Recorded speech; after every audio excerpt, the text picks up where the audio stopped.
Hello, everyone, and welcome to a new episode of the Cradle News Roundup coming to you live, your one stop shop for all news West Asia. My name is Esteban Carrillo. I am the news editor for the Cradle, and as usual, I'm joined by my friends and colleagues, content creator and writer for the Cradle, Karim Shami, and content creator and social media manager for the Cradle, Sima Taim. And as usual, before we start, please make sure to hit that like button as soon as you arrive. We're starting a bit late today. There is already plenty of activity in the chat. Hello to everyone who's here. If you haven't hit that like button, please make sure to do so.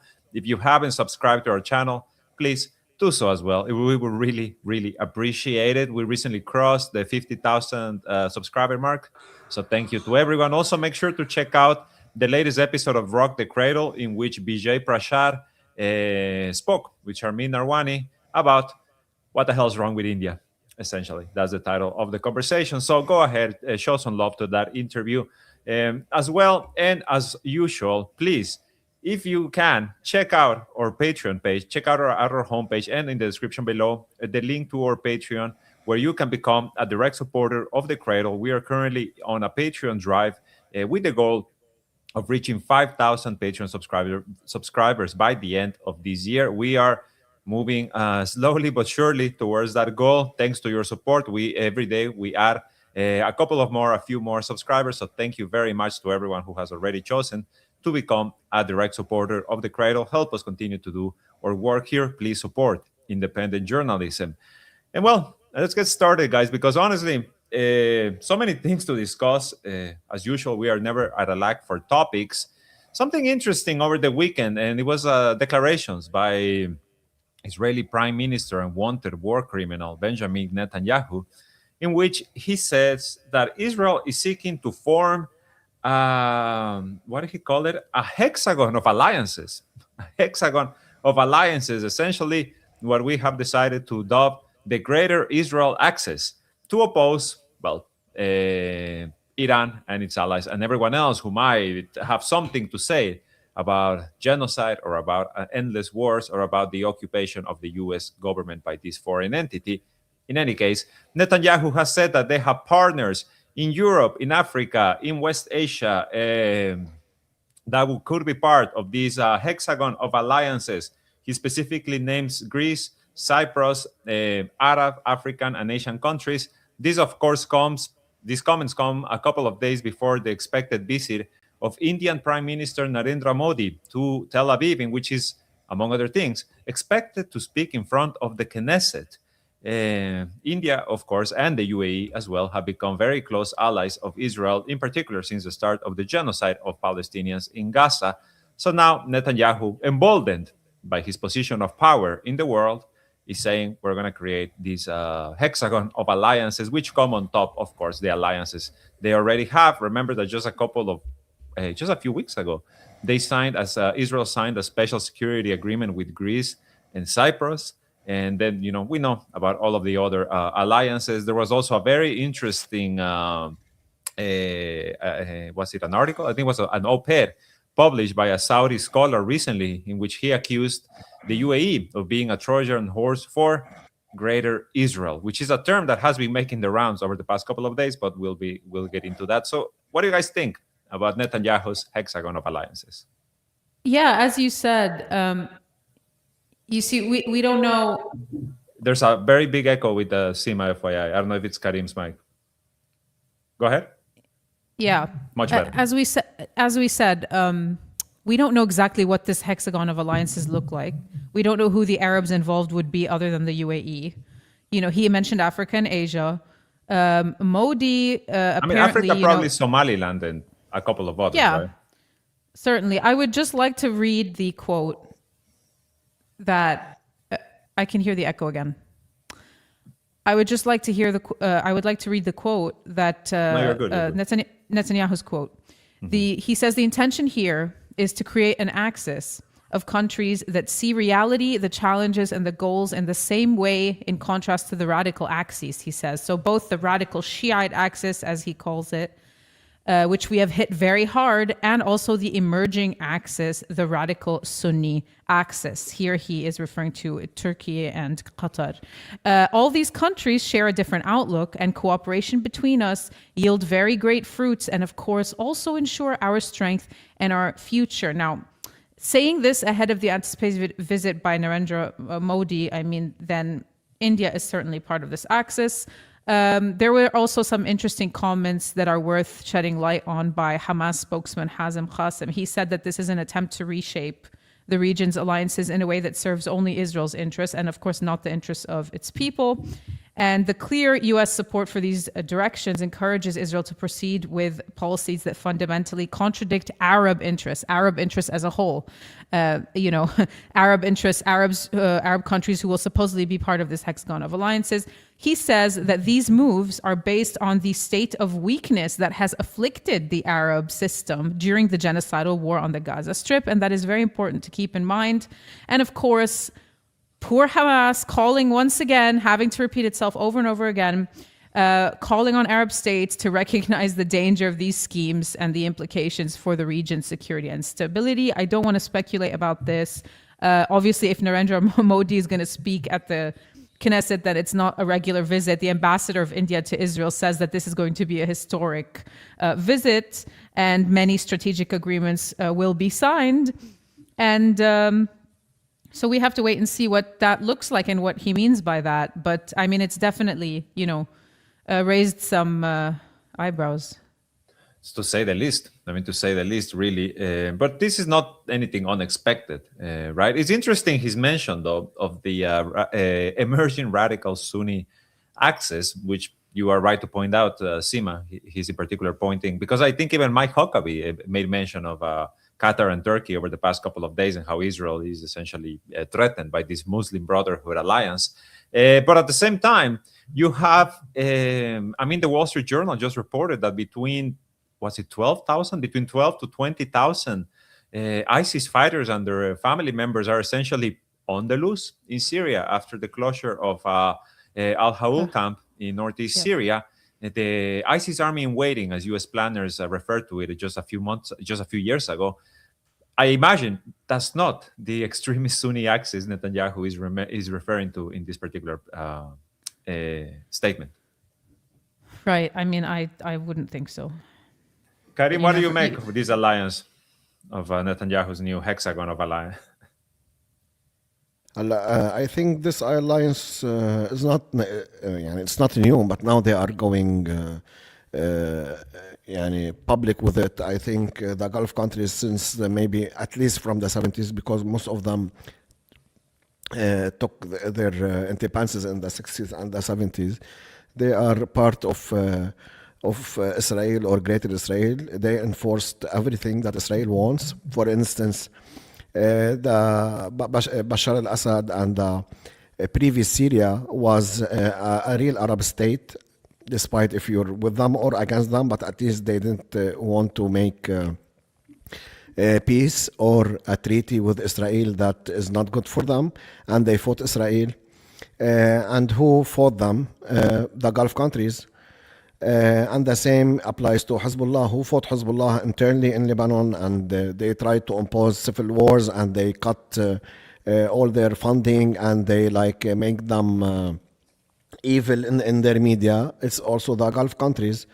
And the same on Yemen. They didn't only fight them through proxies in Yemen. Saudi Arabia and UAE and Bahrain and every single country, including even Kuwait, participated in killing people that support Ansarullah, and they tried whatever they can to weaken Ansarullah government, and that's all for Israel. And it's not a coincidence that every single party or entity or even educated person or country that is against Israel, you'll see these Gulf countries, of course, the United States also, and their media, all in against them.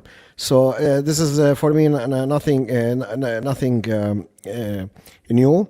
And I want also to mention something personal that I did years ago when the UAE and Saudi and Israel made the Abraham Accords.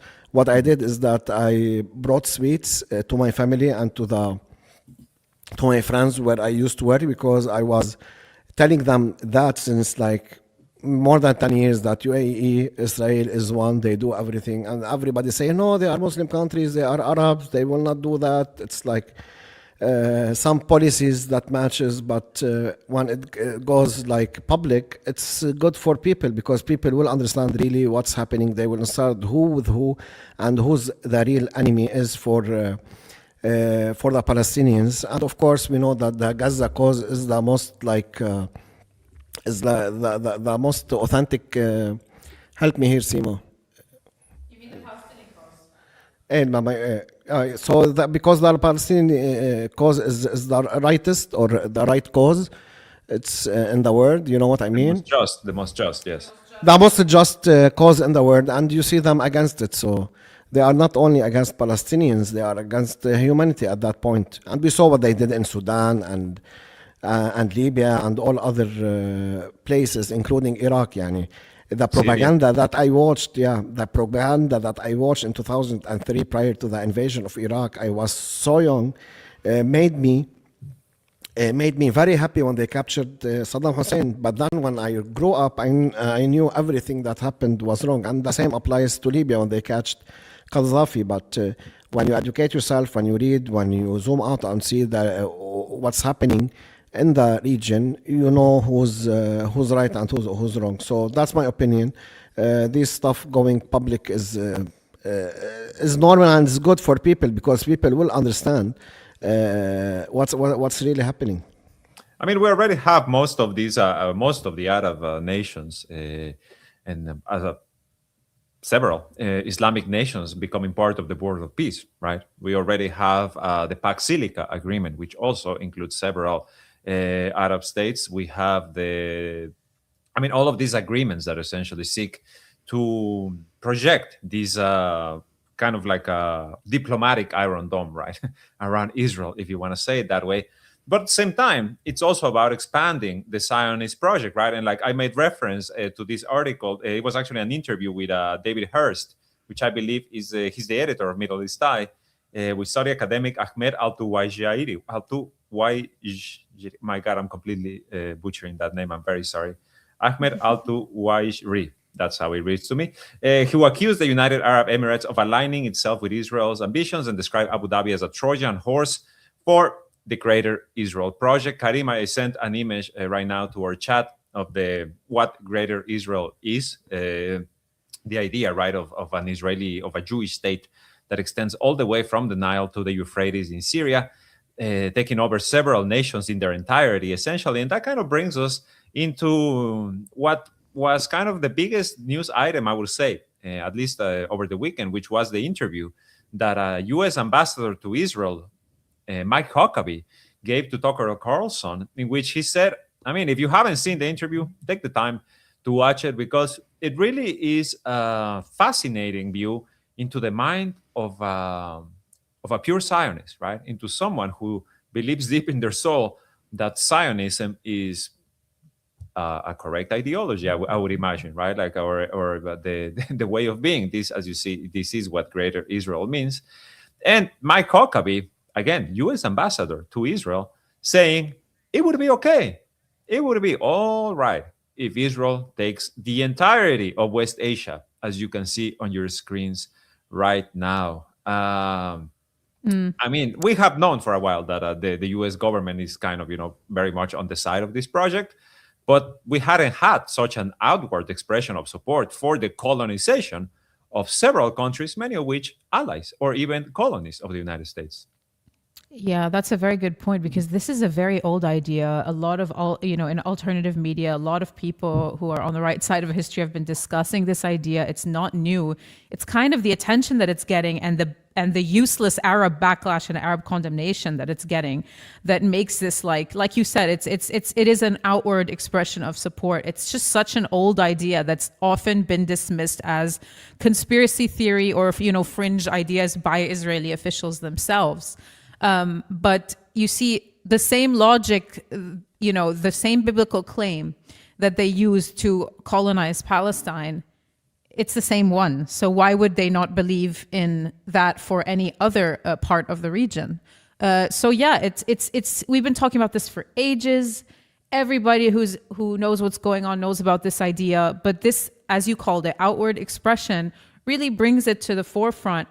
And of course, I think there were some U.S. officials trying to defend against this and saying like it was taken out of context, and he was misunderstood and things like that. I was reading today, but see, the thing is, that can't be misunderstood. You know, the only way they could rationalize it is, oh, well, he was cornered like into saying that by Tucker because Tucker was asking him about this. But it's not like he came out and said Israel is going to do this and we support this. But that doesn't have to be the case. For it to be very clear, when you say it would be fine if they took it all, and that includes Egypt and Jordan and Syria and Lebanon and Iraq and even Saudi Arabia. These are supposedly sovereign states whose borders are recognized under international law.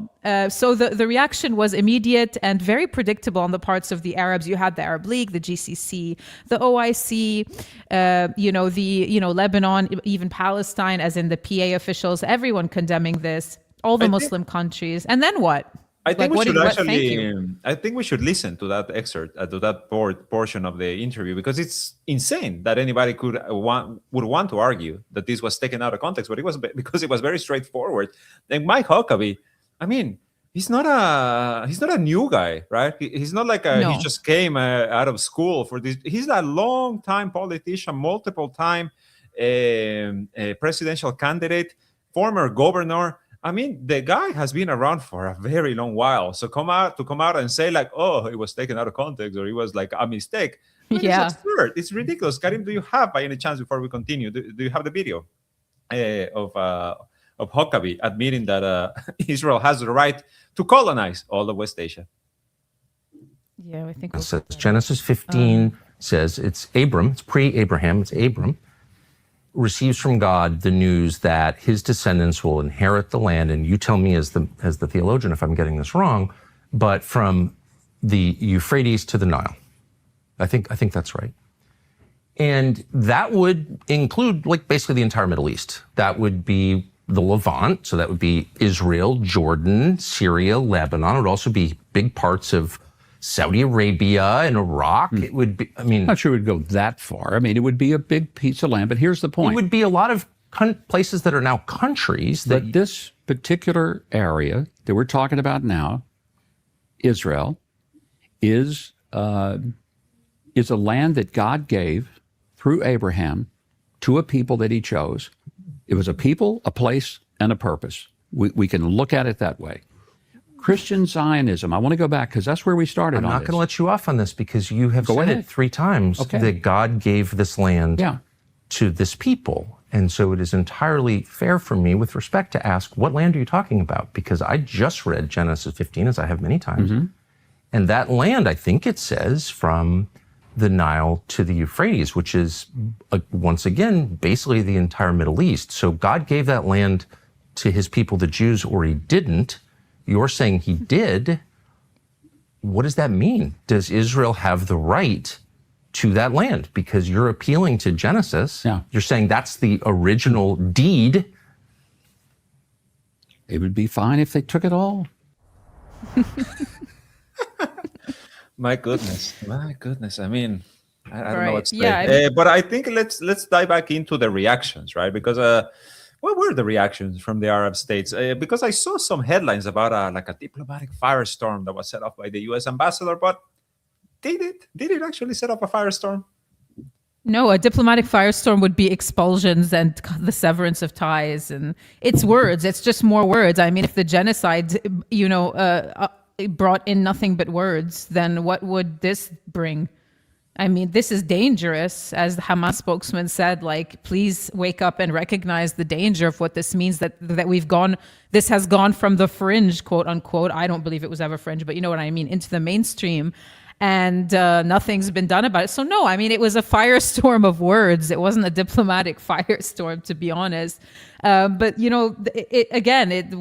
nothing noteworthy, because if it was noteworthy, then we would have taken pride in like putting that all over social media, and it would have gone viral.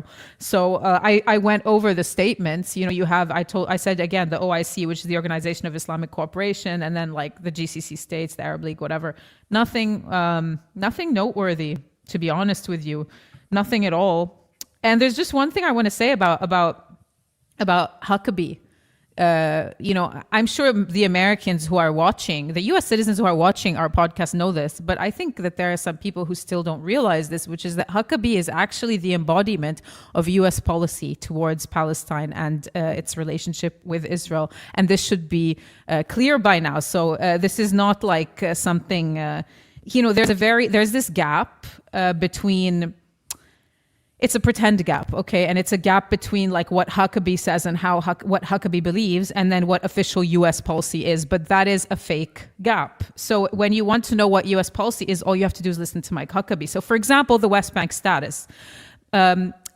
Huckabee rejects the term West Bank. If you watched the interview, you'd see him calling it Judea and Samaria. And even Tucker, who's not really anti-Israel anyway, is calling it the West Bank in the interview. So Huckabee rejects the term West Bank as nebulous, and he uses Judea and Samaria.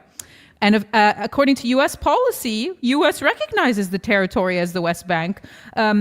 Though, of course, language on occupation has fluctuated. Another thing, annexation. So Huckabee suggests that the U.S. should not tell a sovereign Israel what it can or cannot do regarding the West Bank, whereas President Trump has stated that he will not allow formal annexation of the West Bank. Again, Huckabee is where you should be looking when you want to see what U.S. policy is.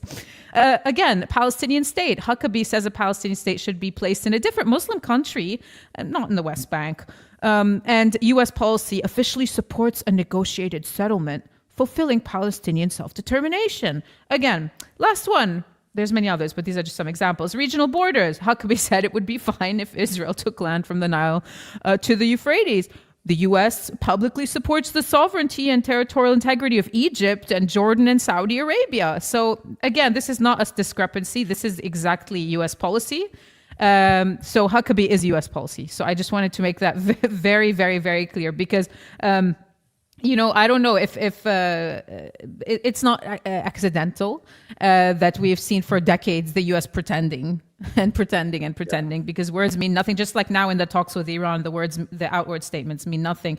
And these, of course, Huckabee is not someone who emerges in a vacuum. It's been a long time that this has been the case. And of course, the ICC, the ICJ, you have the ICJ recognizing plausible grounds for genocide. You have settlement accelerating. You have all of these things. So when the U.S. claims that it recognizes these things, it's not phasing anybody, anymore. It's just for the statements, right? For the soundbites, for the titles. Yeah. And I think, yeah. I wanna ask Karim a question. Actually, sorry, Sima, I don't mean to cut you off. No. It's okay. We'll continue with this, but the statements of condemnation, right, from all of these countries. At the same time, the statements that, for example, Jordan and Saudi Arabia in particular, saying we will not be platforms for attacks against Iran.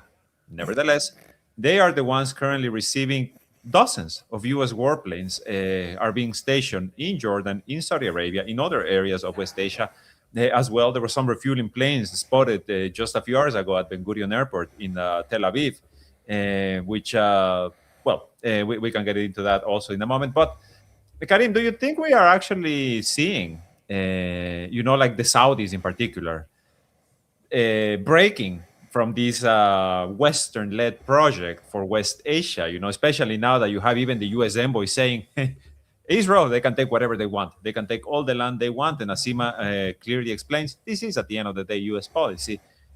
What do you think? What do you think about what Jordan and Saudi Arabia are doing, as opposed to, what we are hearing, this is actually happening on their territory? Yeah, I've said it always, and I will say it again. These countries can't break out of the United States hegemony, even if they want. Everything in these countries is American. For instance, all their military, even the military generals that are appointed, they are appointed by the United States. all their defenses, all their radars, everything is American. If they want to break out from the Americans, they need at least 10 years. And that's if they want. I don't think they will. Every son that comes is more pro-American than the previous one. These countries are kingdoms and amirs and all of these things. Every king that comes teaches his son how to obey the Americans more than the father obeyed. So that's my idea. I know many people, including Sharmeen, thinks the opposite, but everything on the ground and all the facts that we are saying says that these countries can't go out from the Americans or remove the Americans or replace the Americans with the Russian, Chinese, or even aliens, because everything in these countries is American. Their infrastructure, their banking system, all their weapons, all their defenses is American. And we saw the bases. Now I will put a map that will be also on our Patreon for our Patreons within like 2 hours. This map shows what we are talking about. So if we look at Jordan, which is in the middle of the map, we see that there is a base in the United States, and in this base, the United States is using it for their airplanes, for the cargo planes or to stationed attack planes. And the same applies to Saudi Arabia. In the middle of Saudi Arabia, this base is also used for the airplanes. And there is the Kuwait, the sovereign country of Kuwait. There is bases, so many bases that the map doesn't show where is Kuwait. So also Oman, UAE, Qatar, these countries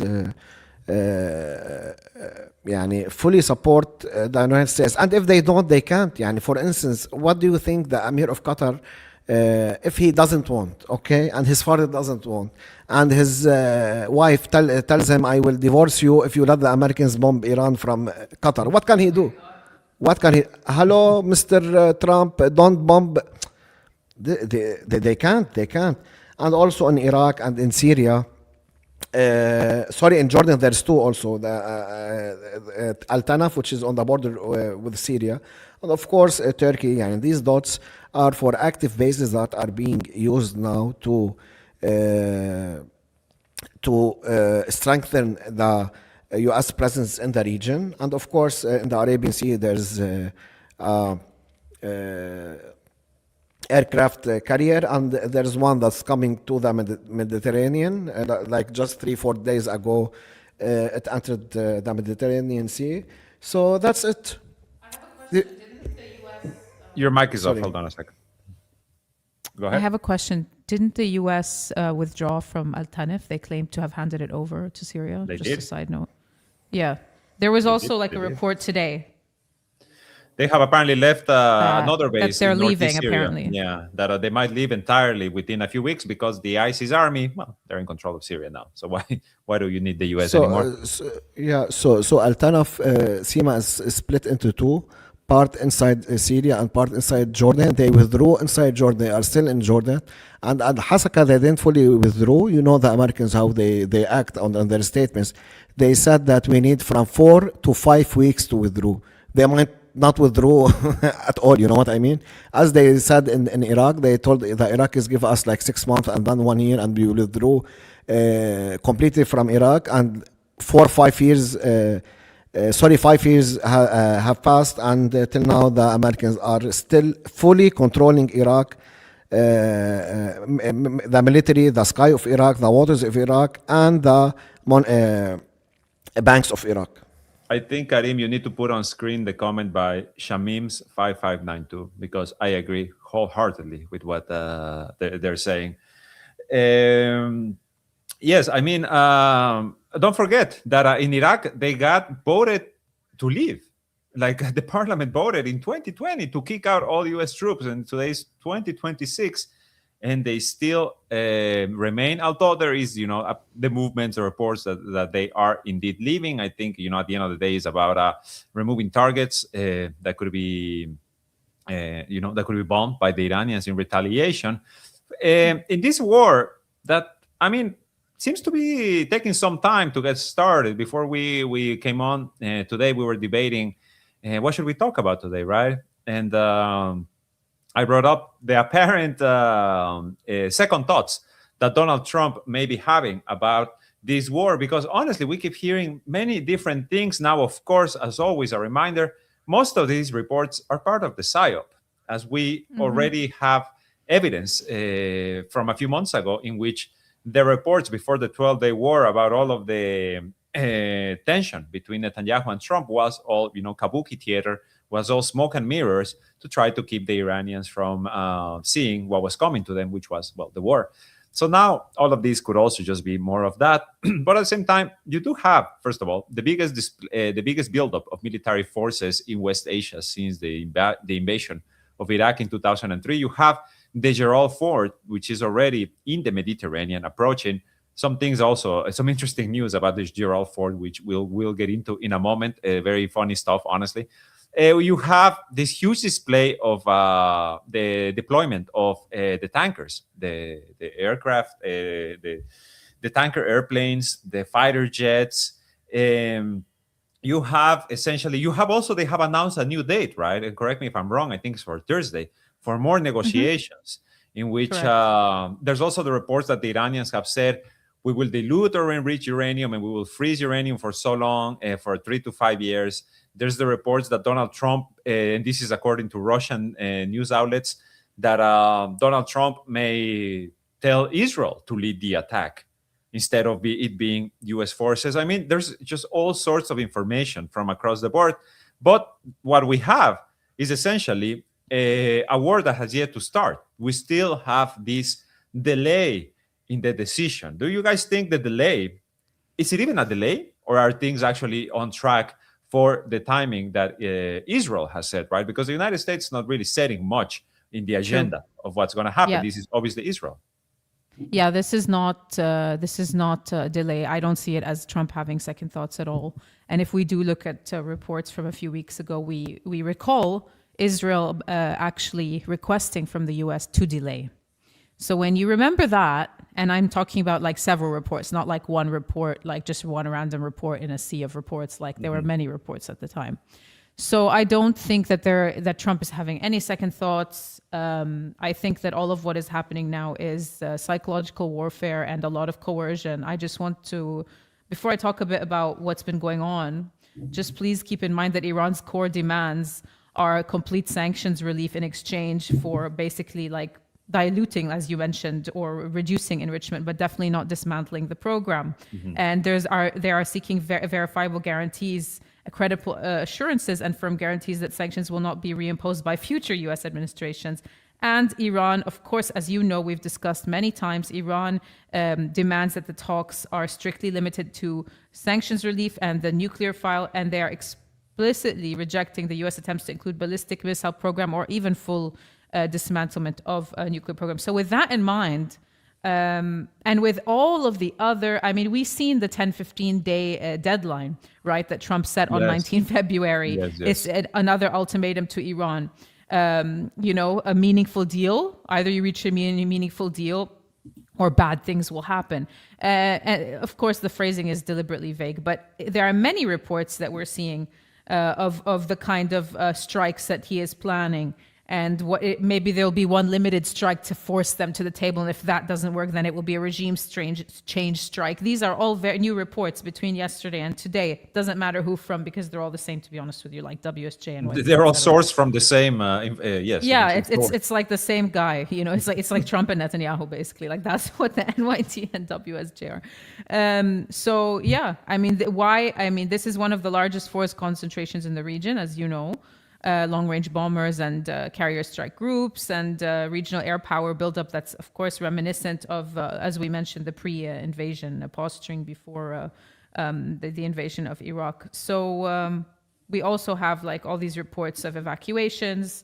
I think there was a report today that the U.S. was evacuating its was it diplomatic personnel from Lebanon? I don't recall. Non-essential personnel. Non-essential. Okay, non-essential personnel. There's also Netanyahu requesting all Israeli officials that are outside to come back immediately.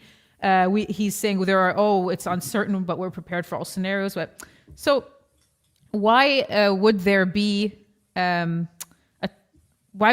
like a change of heart if a deal cannot be reached? And I mean, I understand the explanation that he doesn't want to get wrapped up in a thing and whatever, but when you have to do something, you have to do it. Even if you believe Trump doesn't want to and he's doing it for Israel, which I don't believe, but I believe he wants to.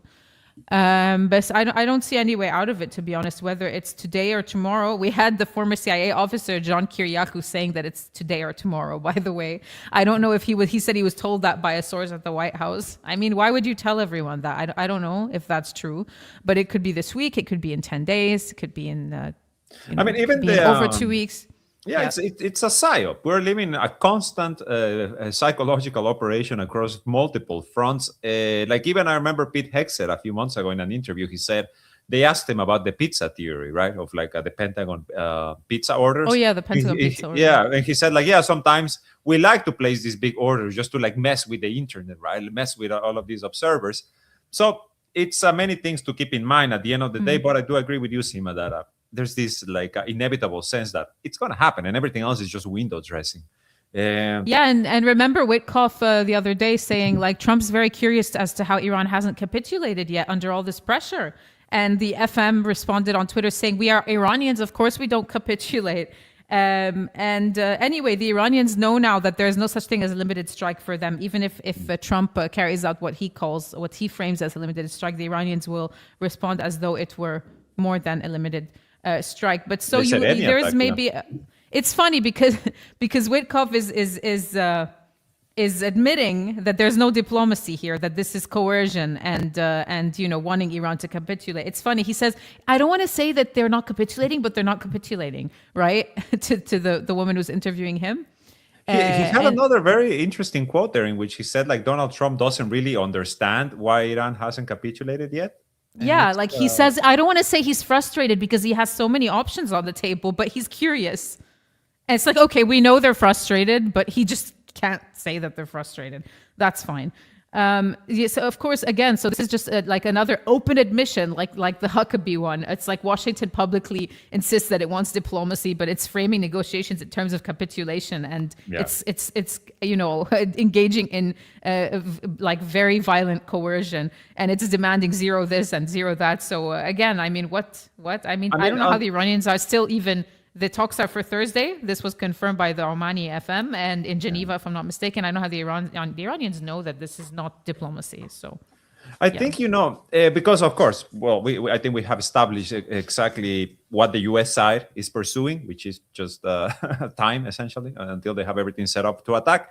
The Iranians, I've seen already plenty of analysis that say the Iranians have essentially come to the conclusion that a war.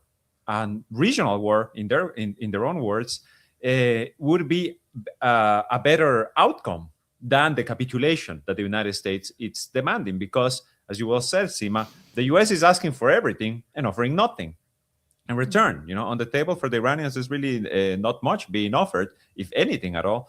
But they have come to this conclusion, right? And especially after the Band-Aid was ripped off during the 12-day war, in which Iran realized that it's going to suffer, but it's also going to make the other side suffer, right? That's kind of what was the lesson learned from that war. And now they are completely, digging their heels in and saying, this is the hill we're prepared to die on, and we'll take you down with us as well. There's a couple of reports, and I want to hear from Karim about this, but let me go over them very quickly. One, the Financial Times came out this weekend with a report that says that Iran agreed to a secret deal with Russia to acquire thousands of shoulder-fired anti-air missiles, which are known as the, let me see if I can find the name for it. I can't find it right now, but, shoulder-mounted air defense missiles that for the tune of $589 million, that essentially deliveries will be expected in 2027 to 2029. Nevertheless, the fact that the air traffic data monitors have been over the past few weeks pointing out multiple cargo shipments of Russian cargo shipments landing in Tehran. At the same time, this is from February 10th. This is by Modern Diplomacy, which I think is a European outlet. Darth Vader has joined the chat, FYI. Everyone hit a like button. China apparently has provided Iran with technology, with radar systems, with the YLC-8B system, which is used to track U.S. stealth aircraft and conduct electronic surveillance. Apparently, since January, the Chinese have provided Iran with this system, which would essentially, allow them to see the attack incoming, like the attacks that when they bombed Fordow and Natanz, the uranium enrichment sites last year.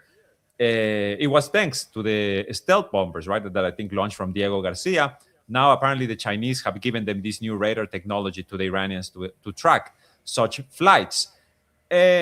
What do you make of this news, Karim? Do you think these are reliable? This is reliable information. Do you think the Russian and the Chinese are actually coming to the aid of Iran in this case? At first, hopefully, but I think Iran is already capable enough if they know how to use their weapons. Of course, I am an individual and they are a country. They should know how to use them. But we saw what happened in Syria and in Hezbollah, with Hezbollah. 18 years of accumulating missiles and ballistic missiles and long-range missiles and smart missiles, and eventually they were not used. They were, for me, they were not used not because the intelligence of the Israelis or because Israel was smart. No, because the political body of Hezbollah refused to open the war or expand the war. Although many people, including me and Sima, we saw that the war will expand and the Israelis want to expand the war, and they kept on pushing back, and that's what happened to Hezbollah.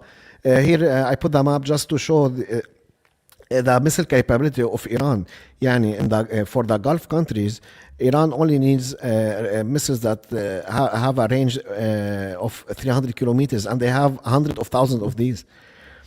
And also they have missiles that have 1 kilometer and until around 3,000 kilometers. So they are capable of hitting. And we saw in the 12-day war, we saw that Iran has the capability to hit the target from those distances.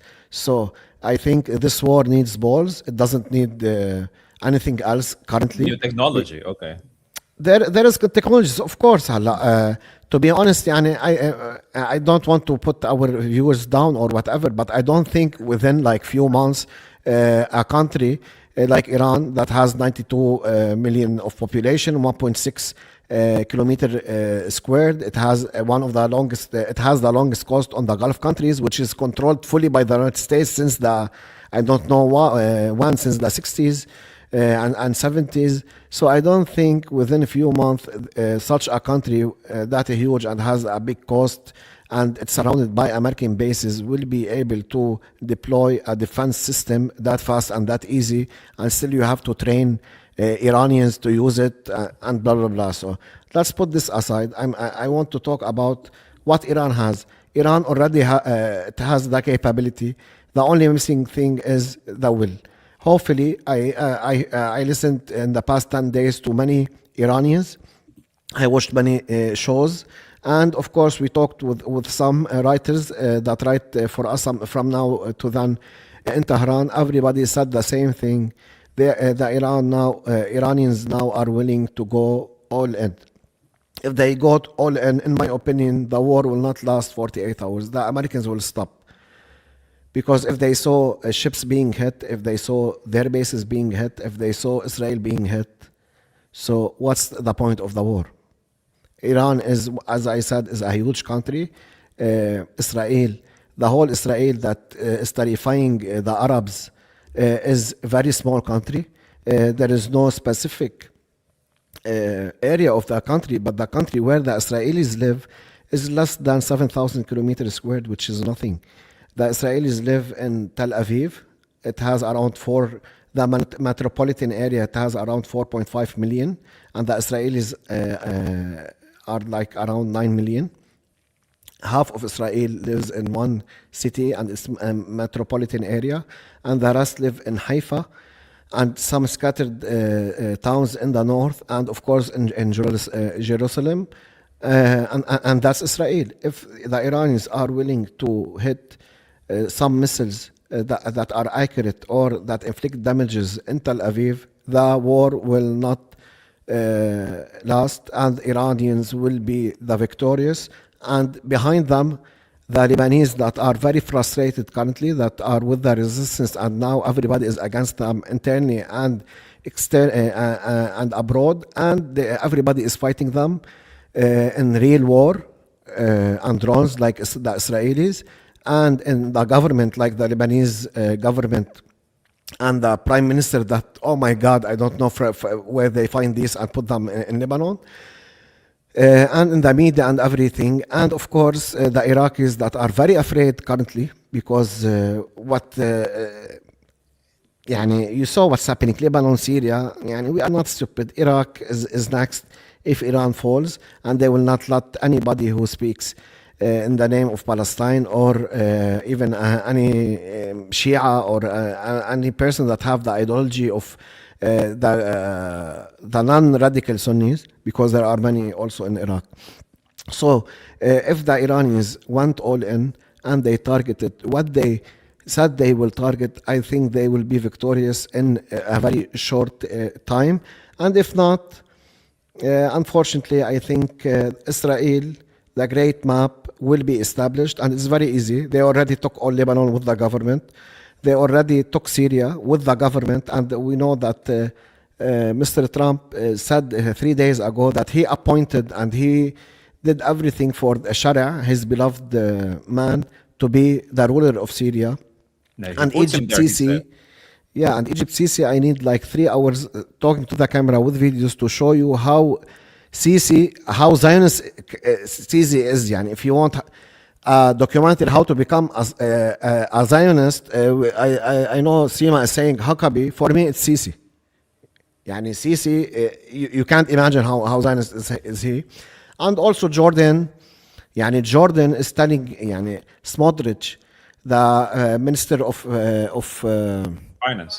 finance, he's saying in the future or from now we should push all the Palestinians and put them in Jordan and then take Jordan. And he's one of the most powerful persons in the government of Israel. And the Jordan king, what he does in response, if any country wants to bomb or retaliate against Israel, he's the first one who will use his airplanes to down such targets to protect Israel.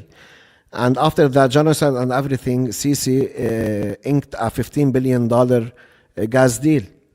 And the Jordanians the same. So please, nobody think about these countries will do anything. Even the people of these countries, don't even think about the people of these countries.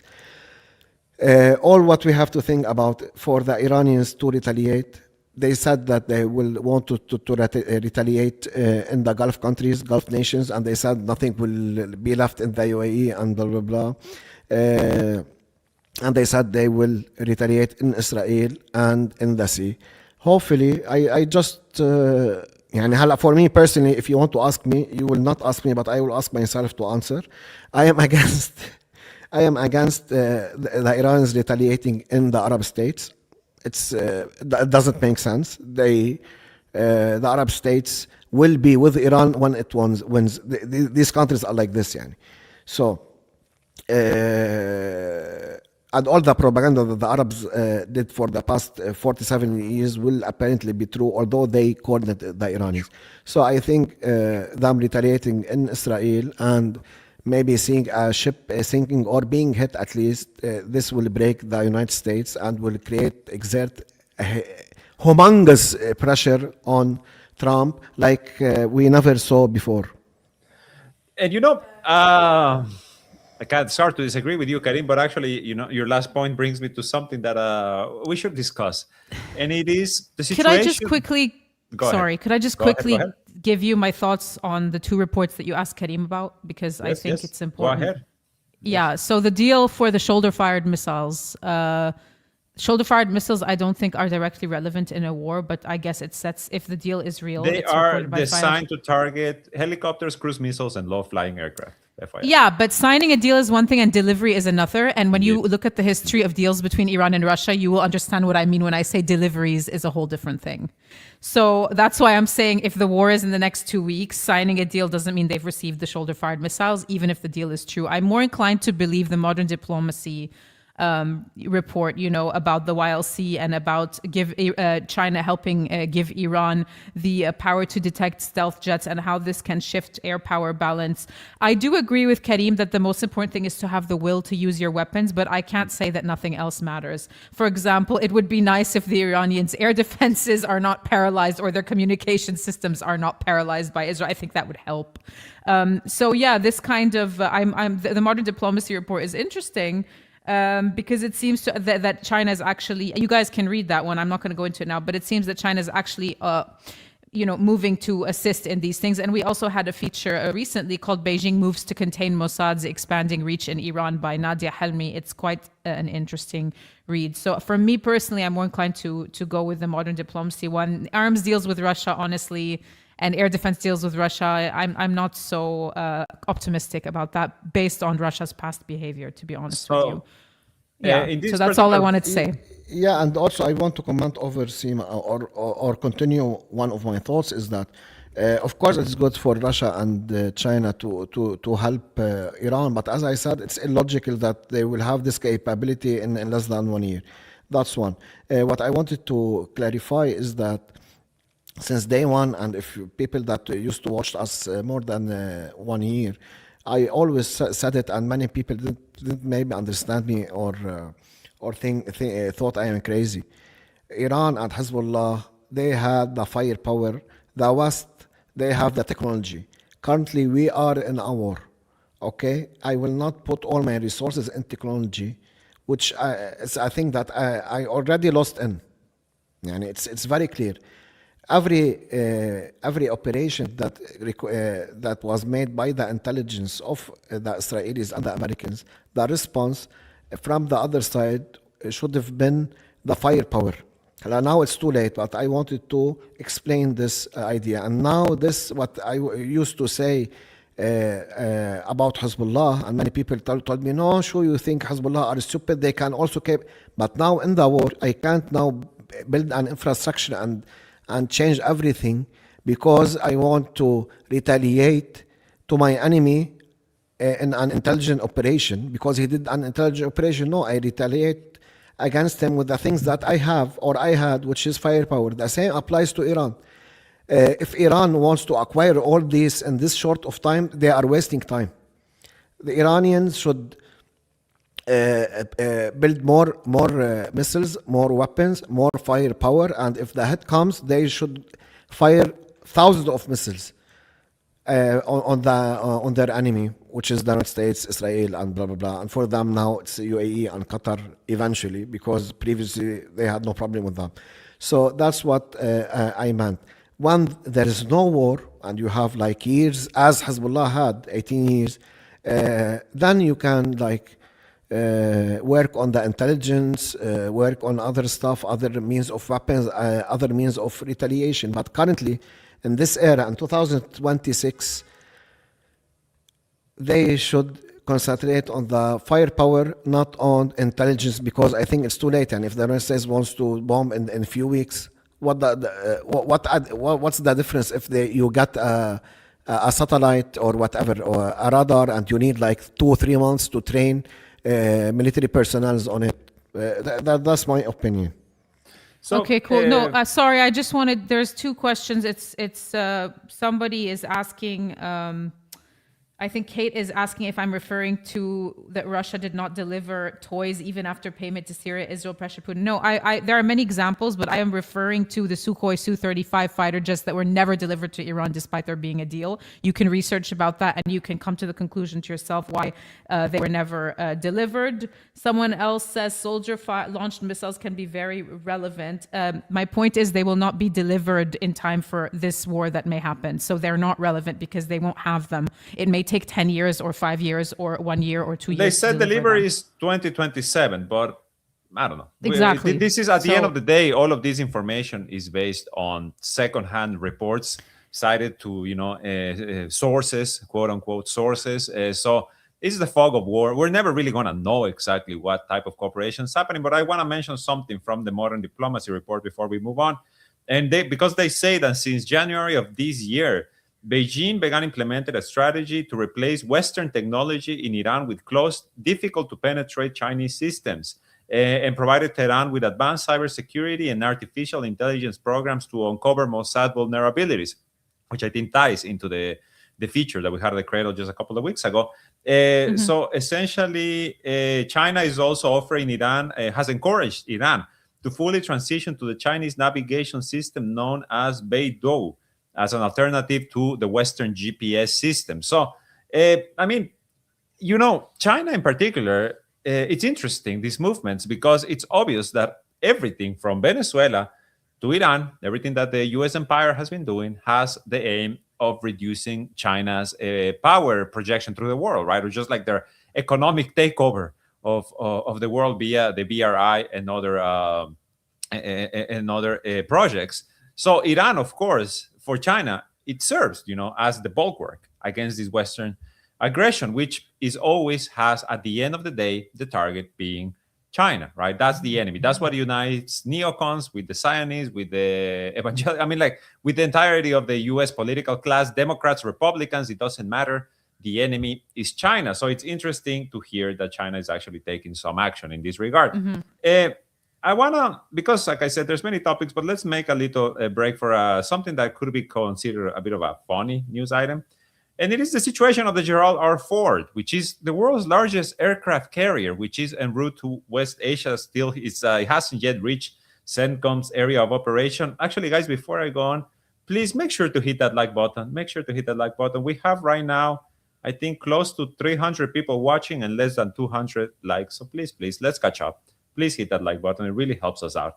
But in any case, in January, okay, so just to paint a picture here, the Gerald R. Ford was deployed to West Asia last year as well. And then they went back, right? It was one of the aircraft carriers that was deployed for the 12-day war and the war against Yemen that the U.S. had to essentially flee from. Then they went back for servicing for just a few weeks before being deployed again to Venezuela. And now they're headed back, right? Like I said, they are in the Mediterranean. At this point, they have been away from U.S. dockyards for 241 days straight. If they pass the 294 days, they will be the longest time that a U.S. Navy aircraft, in this case, has been deployed outside of the docks, right? So the longest deployment ever. This is what the Gerald Ford is nearing at this point. And apparently they're having some issues internally. There's apparently very big issues with the plumbing of the Gerald R. Ford, apparently. And this is according to NPR on a report in January, based on conversations with the crew when they were still deployed in the Caribbean Sea, where U.S. forces have killed nearly 200 people in airstrikes against alleged drug boats.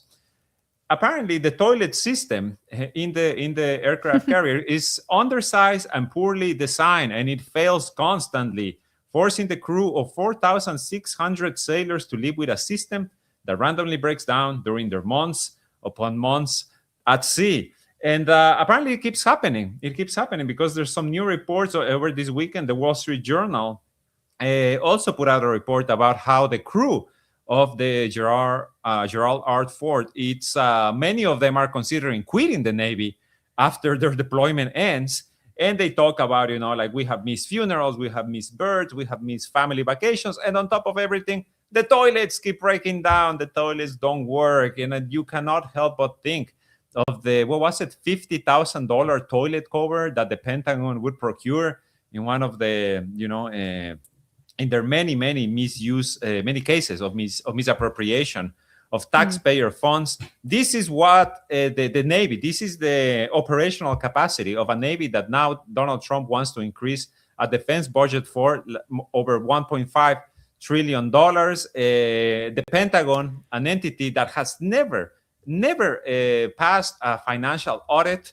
They have only had 8 in their history, and none of them they have failed in all of them because apparently, and to the shock of no one, they build shoddy infrastructure that is overpriced, and as the NPR report says, it constantly breaks down. So now you have the world's largest aircraft carrier essentially heading to war with a broken toilet system. So good luck to you, U.S. sailors. Yeah, just there was one thing, just to give you an idea. So there was an internal email dated March 18, 2025 from the engineering department that stated that there were 205 toilet breakdowns in 4 days. So I think it's a serious toilet issue. Yes. It's not like a moderate toilet issue. It's like we can't do this anymore toilet issue, I think. But I mean, because toilets are very important. They're very, very, very, very important. So I mean, it's when they were when these warships were facing off against Ansar Allah, the Yemeni armed forces, last year and in 2024, they kept talking about how traumatic this was, right? Like that they had to be on call 24/7, that the attacks would come in so fast and hard that they needed to have a reaction time of less than a minute to be at their post, etc. Now imagine this against a much better armed adversary in the case of Iran, with no toilets working, with the toilets being backed up. Hard to feel bad for these people, but this is the reality of the US military in 2026. At least what we're hearing about. Imagine everything we're not hearing about. yeah, good point. There's a lot we don't hear about. Yeah, Exactly. but let us not forget that the Yemenis, they have balls. Hopefully, the new commanders in Iran, they have also balls. So we will see what will happen. Because comparing Ansar Allah with Iran, politically and mentally, they are so much far apart. Yani. The Ansar Allah, they attacked Israel without Israel attacking them for Gaza, and also they attacked Israel without Israel attacking them for Hezbollah.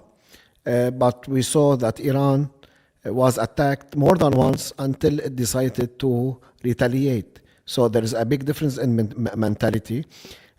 Hopefully they will they will learn from the Yemenis. Hopefully the Iranians will learn from the Yemenis how to act against such fleet and such armies, because clearly the Yemenis are the only ones who knew how to fight.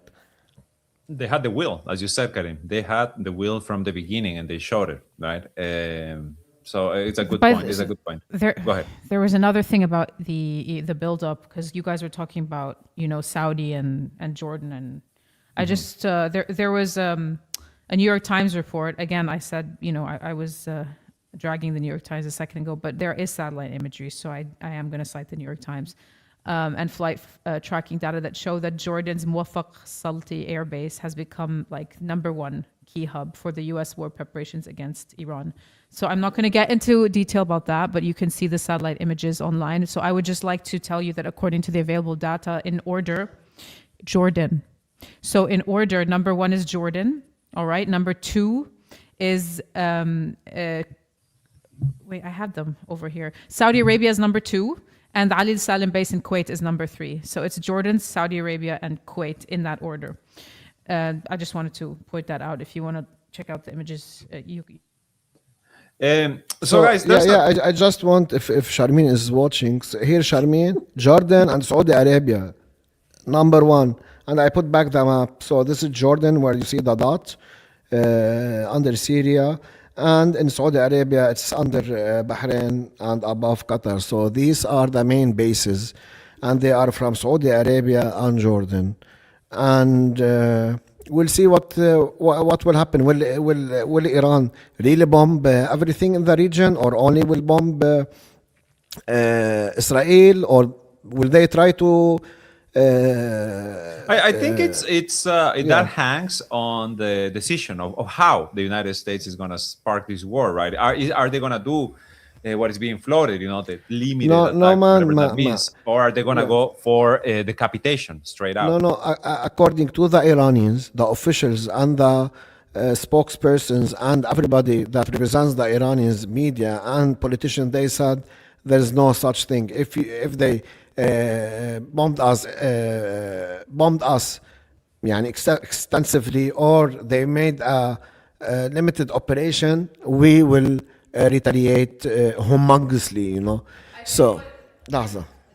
Yeah, so that's what they said. We'll see if they will do it. I think it depends, because Iran is very, I mean, they talk a lot, but they're very precise about, for example, we hit this base because this base launched, US used this base to launch an attack on ABC. So I don't know. One interesting diplomacy related thing is that when Iran has sent out messaging about targeting regional bases, they never, ever, ever mention Saudi Arabia. And I think that that's worth keeping in mind. Again, sorry, I had the names messed up. So the Muwafaq Salti Air Base is number 1, right, in Jordan. Number 2 is Prince Sultan Air Base in Saudi Arabia. And number 3 is Ali Salim Base in Kuwait. But yes, I do find it interesting that Iran will not, threaten to target Saudi Arabia, or hasn't mentioned it. I can't tell the future, but hasn't mentioned it. It's telling. Yeah, I am against that, yeah. Yes, guys, there's one more topic that I want us to that we can't fail to mention. Is actually a wide-ranging one. These the attacks, the continued attacks. First of all, in Lebanon, in which over the weekend Israel killed upwards of 10 people, including several civilians, multiple children, injuring dozens.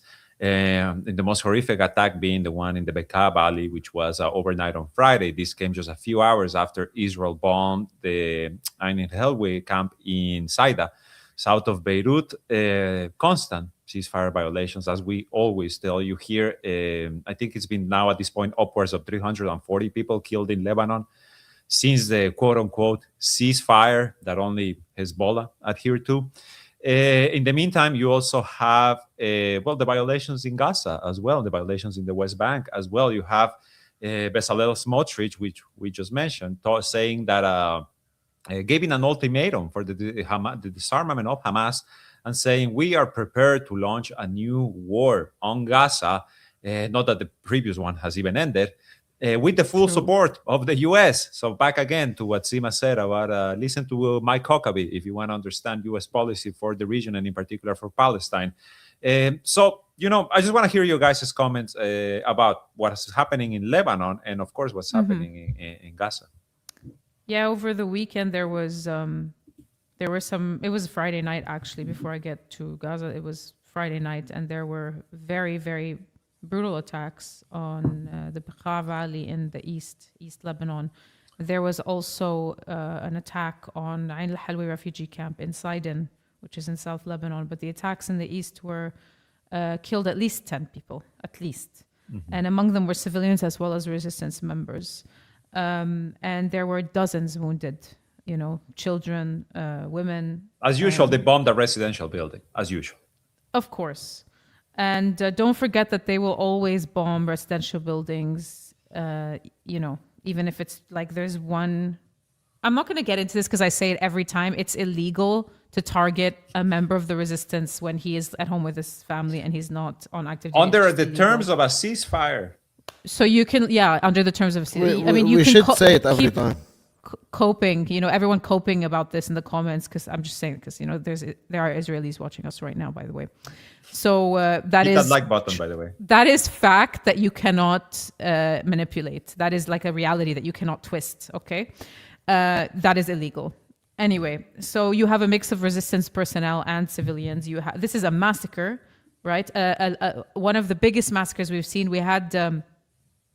A civil defense were saying that this was exactly like one of the massacres that were happening at the height of the war on Lebanon. And we've had some comments, we had a Hezbollah MP, Rami Abu Hamdan, recently say that condemnations are no longer enough.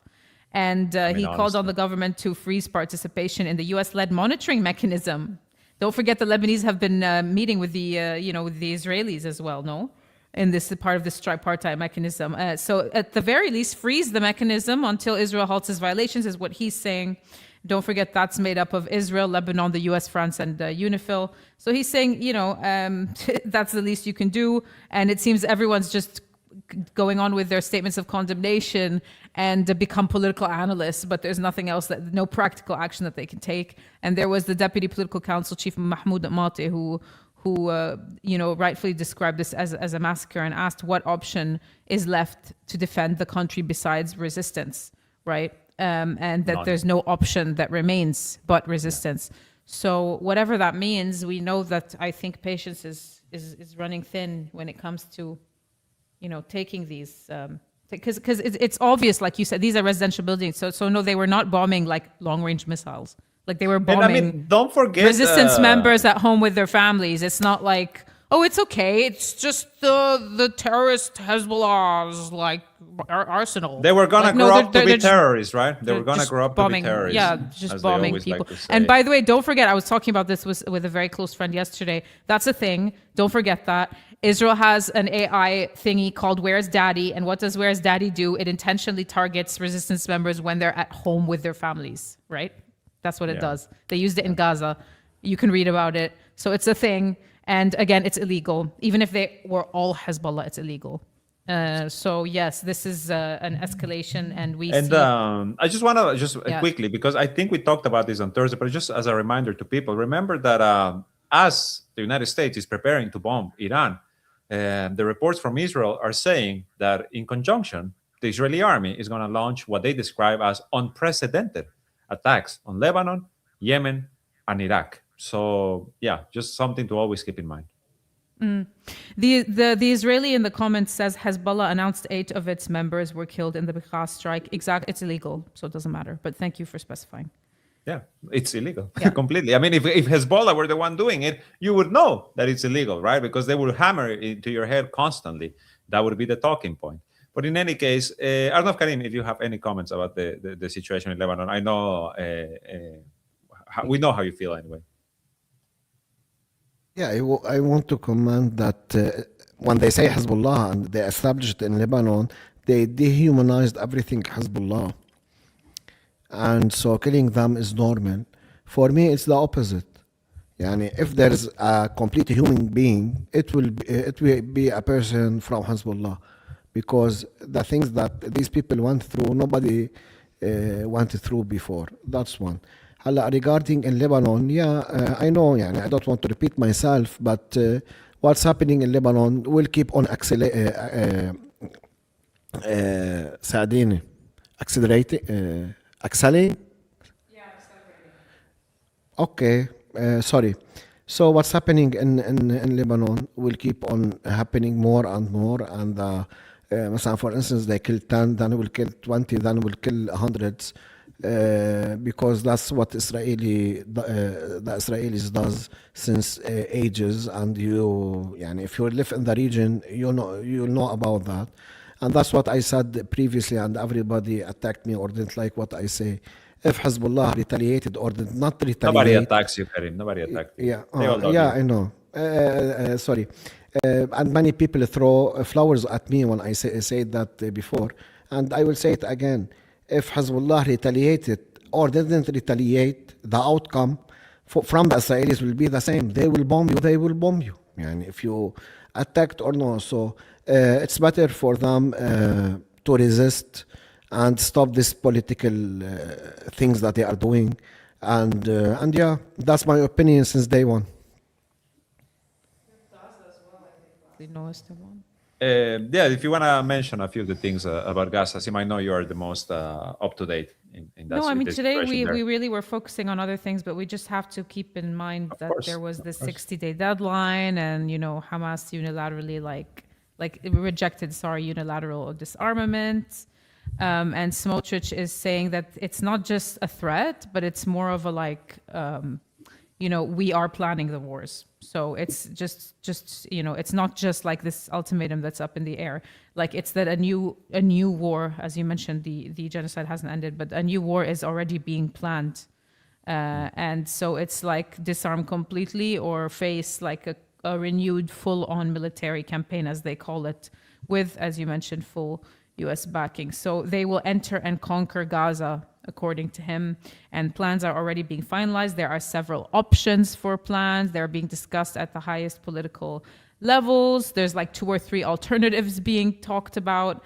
And so, yes, like I'd like to say Smotrich also is kind of the embodiment of Israeli policy, like what I said about Huckabee when it came to U.S. policy. But this is really like either Hamas disarms or Gaza is re-invaded. I mean, over half of Gaza has been taken over, and you have the yellow line, the ever-expanding yellow line now. But I guess, they're saying re-invaded. So, I'll leave that to you to decipher that as you want. But so... Smotrich also said that Israel is giving the U.S. president a chance to do it in his own way, but if that fails, Israel will act directly. I mean, it's truly horrific that just a few days ago, the Board of Peace met, right? And Donald Trump went on a podium and said, the war in Gaza is over. And then 1-2 days later, you have these images of the bombing of a residential building in Han Yunis, I think is the one I'm remembering right now. But I mean, really, it's nonstop, and I do agree with you. I think Bezalel Smotrich, like Mike Huckabee, is representative of the wider Zionist project, right? I mean, the forms might be different. The words that they use might change a bit. And recent polls in Israel have shown that Netanyahu's party would still get the most number of seats in the Knesset, but actually the parties of Smotrich, Itamar Ben-Gvir, and other extremists, I mean, I even hate that term, extremists, when I talk about Israeli politicians, because I feel it does a disservice to the perversity that is just, throughout that spectrum. But like a day, these, Judeo-Nazis, in the words of a former Israeli defense minister, are actually getting less votes right now. So actually, if Likud were to win the most seats, it is unlikely that they could form a parliament right now, right? Like in this moment, as the polls are happening.